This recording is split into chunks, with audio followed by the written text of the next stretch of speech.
এটা আপনি কেন প্রত্যাখ্যান করবেন? এটা মানুষের ইচ্ছা, আকাঙ্ক্ষা, এটা কেন প্রত্যাখ্যান করতেছে? কিতাবুল্লাহ, সুন্নাত, ইজমা, কিয়াস। ইসলাম কোনদিন থমকাবে না, ইসলাম কোনদিন থামবে না। এর কারণটা আপনাকে জানেন কেন থামবে না ইসলাম? ইসলামের একটা জিনিস থাকার কারণে, সেটা কিয়াস। ইসলামের মধ্যে কিয়াস থাকার কারণে ইসলাম কোনদিন কোন জায়গায় সে থেমে যাবে না, সে সামনে অগ্রসর হতে থাকবে। ধরে নেন আজকে এখানে সমস্যা, যেটা আগে ছিল না, এর সমাধান নাকি কোরআনের মধ্যে নাই, হাদিসের মধ্যে নাই, ইজমার মধ্যে সরাসরি নাই। সমাধান করবেন কিভাবে? জোরে বলেন। যদি কিয়াস না থাকতো, এখানে ব্রেক, আপনার সামনে অগ্রসর হতে পারতেন না। ইসলাম এমন এক জিনিস যে কোনোদিন থামার মতো না, থেমে থাকার মতো না, সে সামনে অগ্রসর হতেই থাকবে। কিয়ামত পর্যন্ত জানি না কত সমস্যা আসবে, এবং কিয়ামত পর্যন্ত সমস্ত সমস্যার সমাধান কিসের মধ্যে আছে? যারা বলেন কিয়াস কি? একটা চামিচ। কিয়াস কি? চামিচ। ড্যাগ কি? কিতাব, সুন্নাহ, ইজমা। এটা ড্যাগ। এই তিন ড্যাগের মধ্যে যে খাদ্য আছে, চামিচ দিয়ে সেই খাদ্যকে বন্টন করা হয়। কিয়াস সক্রিয় কোনো দলিল না। যে দলিলগুলি আছে, সেই দলিলগুলি কিয়াসের মাধ্যমে, চামিচের মাধ্যমে কি করা হয়? বন্টন করা হয়।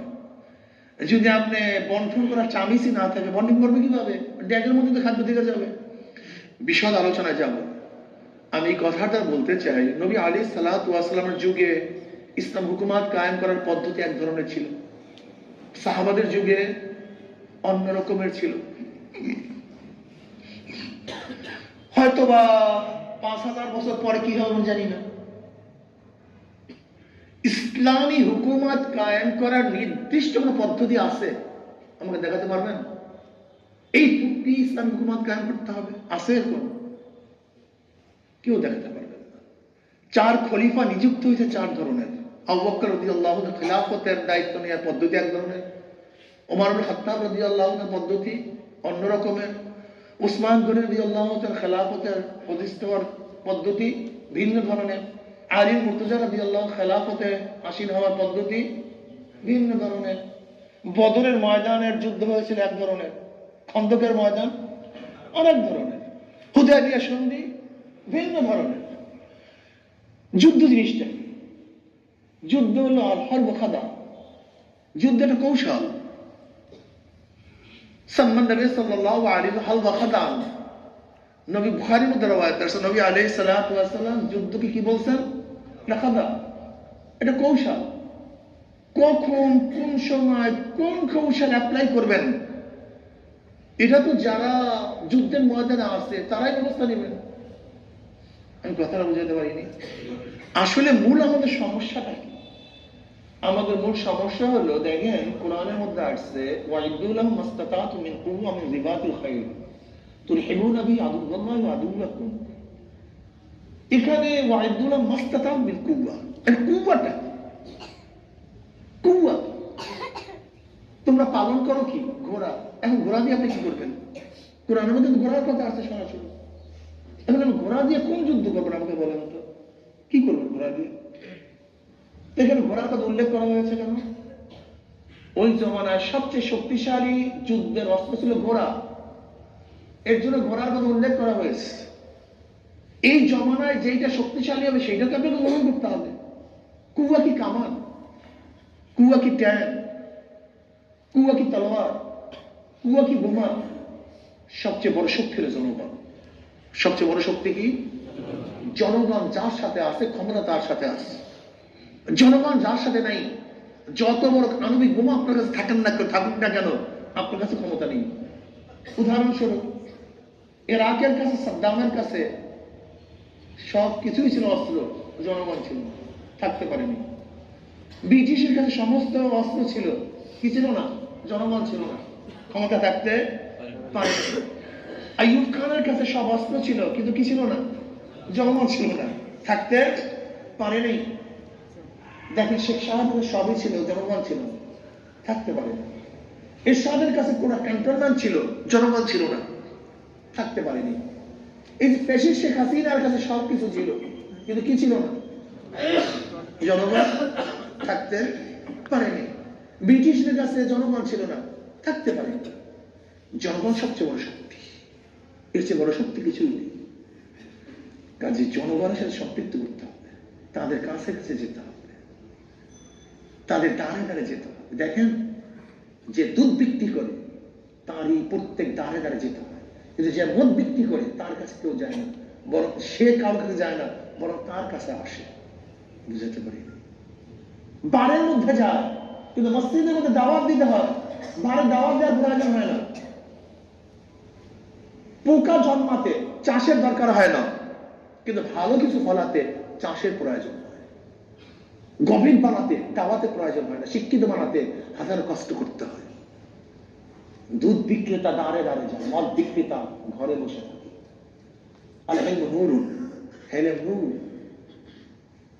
দিন আলো, এই আলো গোটা দুনিয়ার মধ্যে ছড়িয়ে দেওয়ার জন্য আপনাকে দাঁড়ে দাঁড়ে যেতে হবে, কাছে কাছে যেতে হবে। কথা বুঝতে পারি? এই দুধ নিয়ে সবার কাছে যেতে হবে, সবার কাছে গিয়ে গিয়ে বিক্রি করতে হবে, বুঝাতে হবে সার মাত্রা। যাই হোক, আমি একটা কথা বলতে চাই, কেতাবুল্লাহ রেজালুল্লাহ, এখন কেতাব আল রেজাল। হাজারো জায়গায় রেজাল ছিল, কিন্তু কেতাব ছিল না। কিন্তু কোন জায়গায় কেতাব আসছে রেজাল নেই, এরকম দেখাতে পারবেন না। রেজাল আছে, কিতাব নেই, কিন্তু কিতাব আছে, রেজাল নেই, এরকম একটা ঘটনা আপনি দেখাতে পারবেন না। তিনটা জিনিসের কাছে মানুষ উইন করে, বিজয় লাভ করে। কয় জিনিসের মাধ্যমে? ভালো একজন ক্যান্ডিডেট, যোগ্য, ভালো সংগঠন এবং অর্থ। এই তিনটা জিনিস যেখানে আছে সে ব্যক্তি উইন করবেই করবে, কোনো সন্দেহ নেই। ভালো ক্যান্ডিডেট, যদি নেশারের মধ্যে শুধু ভালো ক্যান্ডিডেট হন, সবাই পছন্দ করবে, যোগ্য মানুষ। নেতা নির্বাচন কাকে করে? যোগ্য ব্যক্তিকে নেতা নির্বাচন করে, যার মধ্যে সব দিক থেকে যোগ্যতা আছে। নেতা নির্বাচন তো খুব কঠিন এক মাসালা। এই নেতা নির্বাচনের জন্য গোটা দুনিয়ার মধ্যে হাজারো সমস্যা সৃষ্টি হয়। এই নেতা নির্বাচনের ব্যাপার কি কথা ঠিক না? নেতা ভালো লাগবে, ভালো সংগঠন লাগবে, এবং আন্দোলনের জন্য রক্ত হলো অর্থ, কিছু কিউ লাগবে। এই তিন জিনিসের সমন্বয় যেখানে হবে সেখানে সে উইন করবে। আমি বিশ্বাস করি জালকাঠি নলসিটির মধ্যে সংগঠন মোটামুটি আছে, মোটামুটি চলার জন্য অর্থ কালেকশন করা যাবে। এখন দরকার কি ভাই? কথা বলেন না, এখন আপনারা বুঝেন না কি দরকার? ভালো একজন নেতার দরকার। এই নেতা যদি আপনি নির্বাচন করতে পারেন, আমি লিখে দিতে পারবো ইসলামের পক্ষে এই নলসিটির জালকাঠি সিট চলে আসবে ইনশাআল্লাহ। আমি লিখে দিতে পারবো একেবারে হাতে কলম। কিন্তু এই দর্শন আমার খুব ভালো, এই ব্যাপারে আমার দর্শন খুবই ভালো, কারণ আমি এই বিষয়ে সারাদিন গবেষণা করি। আমি মনে করি যদি আপনারা এখান থেকে ভালো একজন ক্যান্ডিডেট সেটিং করতে পারেন, তাহলে এই যেই কথা বলতেছি ঐক্য ঐক্য ঐক্য ঐক্য ঐক্য, দেখেন মুখে বললে ঐক্য হয় না, কাজের মাধ্যমে ঐক্য হতে হয়। ঠিক জিন্দিগি বল ঐক্য নিয়ে চ্যালেঞ্জ করবেন, কথাবার্তা বলবেন, কান্নাকি, ঐক্য হবে না। ঐক্য হওয়ার জন্য নিজেকে কাজ করতে হবে। ঐক্য খুব মারাত্মক। স্বামী স্ত্রীর মধ্যে যেখানে ঐক্য থাকে, বাবা ছেলের মধ্যে ঐক্য থাকে, ছাত্র ছাত্রের মধ্যে ঐক্য থাকে না। এই যে আপনাদের মাদ্রাসা হযরত কি খাটনি করে, কি চেষ্টা করে, এরপরে ছাত্রদের মধ্যে গাঞ্জাম, তারা ঐক্য থাকতে চায় না। ঐক্য কি এত সহজ জিনিস? এটা অনেক কঠিন মাসালা, অনেক কঠিন। গোটা দুনিয়ার মধ্যে কোনো জায়গায় এরকম হয় না যে সবাই ঐক্য। এমনকি আবু বকর সিদ্দিক রাদিয়াল্লাহু তাআলা খেলাফত নিয়ে ইখতিলাফ ছিল, ওমর রাদিয়াল্লাহু খেলাফত নিয়ে ইখতিলাফ ছিল, ওসমান গনি রাদিয়াল্লাহু খেলাফত নিয়ে ইখতিলাফ ছিল, আলী রাদিয়াল্লাহু খেলাফত নিয়েও। এটা আমি আশ্চর্য মনে করি না। আমি কোন ইখতিলাফ কি আশ্চর্য মনে করি না, এটা হতেই পারে, এটা মনে যাচ্ছে, এটা মনে স্বাভাবিক অভ্যাস। হাঁটার সময় কিন্তু সব ঐক্য হয়ে আসছেন, বলেন তো? খাওয়ার সময় ঐক্য আছে, সবার কি ধ্যান ধারণা চলাফেরার ঐক্যতা আছে? সবার চেহারা কি এক? কথা বলেন না কেন? সবার মন, যেমন চেহারার মধ্যে ভিন্নতা আছে, মনের মধ্যেও। আপনি এইটাকে একেবারে বাস ঐক্য করে ফেলবেন, সব এক করে ফেলবেন। এত দরকারটা কি আপনার ঐক্য? বাংলাদেশে ক্ষমতা যাওয়ার জন্য যদি আপনি নির্বাচনের ভিত্তিতেও যেতে চান, মাত্র 51 জন লোক লাগবে, 49 জন আপনার বিরুদ্ধে থাকবে, সমস্যা কি? 49 জন, 100-এর মধ্যে 49 জন লোক আপনার বিরুদ্ধে থাকুক, যদি মাত্র 51 জন লোক হয়, তাহলে কি হলো? তাহলে ক্ষমতা চলে যাবে, সমস্যা কি? এর জন্য না, এরকম না হই, মন না ভাঙ্গে যে সবাই আসলো না, কি করবো না। বদরের ময়দানে সবাই কিন্তু জানবে, উহুদের ময়দান রওনা করছে, মুনাফিকরা কিন্তু পথের মধ্যে থেকে চলে আসছে, ভাগছে। খন্দকের ময়দানেও সবাই ইহুদিরা গাদ্দারি করছে, ঐক্য ছিল না। কি করছে, কি করে নেই ভাই, এটা করছে, কিন্তু কাজটা কি হয় নাই? আপনাদের ধারণা কি নেসারাবাদের সমস্ত মানুষ জালকারীর এক হয়ে মাদ্রাসাটা করছে? এর মধ্যে বিরোধী ছিল না? তো মাদ্রাসা হয়েছে কিভাবে ভাই? সবাই ঐক্য লাজম না। দুনিয়াতে কোনো কাজই সবাই সম্মিলিত হয় নাই, দুনিয়াতে কোনো কাজ না, আমাকে দেখাতে পারবেন না এই যে সবাই ইত্তেফাক ইত্তেহাদ হয়ে এই কাজটা করছে, এরকম কোনো ঘটনাই তো নেই দুনিয়াতে। কাজী ব্যাপারটা এরকম না যে আমি ঐক্য না হলে জিততেই পারবো না। আওয়ামী লীগ আওয়ামী লীগের মধ্যে বিভেদ নাই, বিএনপি বিএনপির মধ্যে বিভেদ নাই, তারা পারতেছে কেন, আমি পারি না? এর জন্য আমি মনে করি না, আমাকে কাজ করতে হবে, জনগণের কাছে যেতে হবে। আল্লাহ আমাকে আমাদের সবাইকে আগামীতে ইসলাম হুকুমত কায়েম করার সাধ্য অনুযায়ী চেষ্টা করার তৌফিক দান করেন। আমার জন্য দোয়া চাই, আমিও দোয়া করি। আল্লাহ ইনশাআল্লাহ আজকে হোক কালকে হোক মানুষের মেজাজ পরিবর্তন হচ্ছে। দেখেন 71-এ মানুষের মেজাজ এক ধরনের ছিল, 96-তে মানুষের মেজাজ এক ধরনের ছিল, 2001-এ মানুষের মেজাজ এক ধরনের ছিল, 2024 কিন্তু মানুষের মেজাজ সেই 71-এর মেজাজ না। এটা বুঝতে হবে আপনাকে, অনেক পরিবর্তন। ব্রিটিশের সময় মানুষের মেজাজ এক ধরনের ছিল। এক সময় আমরা যখন নির্বাচনে আসছি 1991 সালে এই মিনার মার্কা নিয়ে কত দাঁড়ে দাঁড়ে ঘুরছি, তখন মানুষের মেজাজ কি টিটকারি, কি ফাই, হুজুররা আবার নির্বাচন করো, হুজুররা আবার ক্ষমতায় যাওয়ার স্বপ্ন দেখে, হুজুররা আবার এই কামে নামছে, কত ভাই টিটকারি।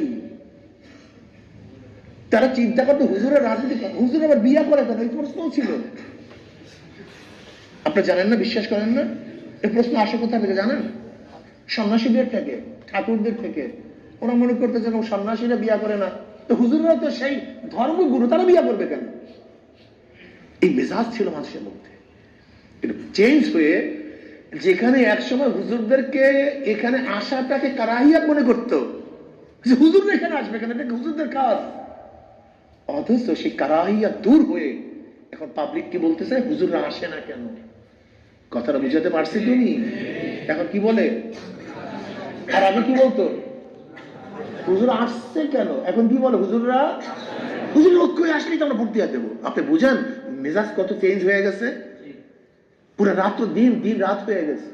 আপনি বুঝেন মেজাজটা কি, পুরো নেগেটিভ পজিটিভ হয়ে গেছে, পজিটিভ নেগেটিভ হয়ে গেছে।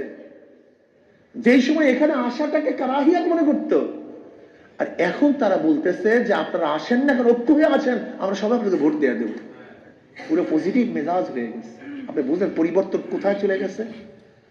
এইটা ডিভিশন হবে না, এটা কি হবে না, ডিভিশন হবে না, এটা লস হবে না, এটা মাইনাস হবে না, বাড়তে থাকবে। যেরকম মনে রাখবেন, যেরকম মানুষ ইসলামকে গ্রহণ করতেছে, এইভাবে মনে রাখবেন একদিন এদেশের মানুষ ভেজাল ইসলামকে প্রত্যাখ্যান করে হক ইসলামকে গ্রহণ করবে।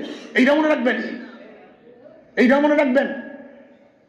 যেহেতু মানুষের চেঞ্জ হইতেছে কোথার দিকে, ইসলামের দিকে।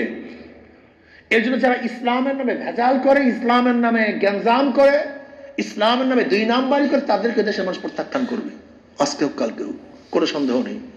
একটু ধৈর্য ধারণ না, সমস্যা কি, সবর ইখতিয়ার করেন। ইন্নাল্লাহ সাবিরিন কাযার আন আখরাজা শাতআহু ফাআযারাহু ফাস্তাগলাযা ফাস্তাওয়া আলা সুকি ইউযিবু যুররা। আস্তে আস্তে কাজ করেন, এটা চারা গাছ, ইনশাআল্লাহ একদিন সে বড় হবে। আল্লাহ আমাকে আমাদের সবাইকে এক ও ন্যাক হয়ে কাজ করার তৌফিক দান করেন। আর ভাই ব্যাপারটা হয়েছে ফাল্গুনের মাহফিল ওই রমজানের কারণে অনেক সময় চেঞ্জ হয়ে গেছে। আমরা ইনশাআল্লাহ আগের থেকে জানাবার চেষ্টা করব। আর আপনাদের সবাইকে দাওয়াত, চরমনে মাহফিলে আসবেন, আমরা ইনশাল্লাহ এখানে আসবো। আমি তো চান্স পাইলে চলে আসি, দাওয়াত নেই দিলে আমি ঢুকে পড়ি আর কি। আমি তো ইনশাল্লাহ ভাইকে অনেক বেশি মহাব্বত করি, জানি না সে আমাকে মহাব্বত করে কিনা। আর কি, যে যাকে মহাব্বত করে জানাই দেওয়া উচিত, কথা ঠিক না? আল্লাহ আমাদের সবাইকে সুবহানাকাল্লাহুম্মা বিহামদিকা আশহাদু আল্লা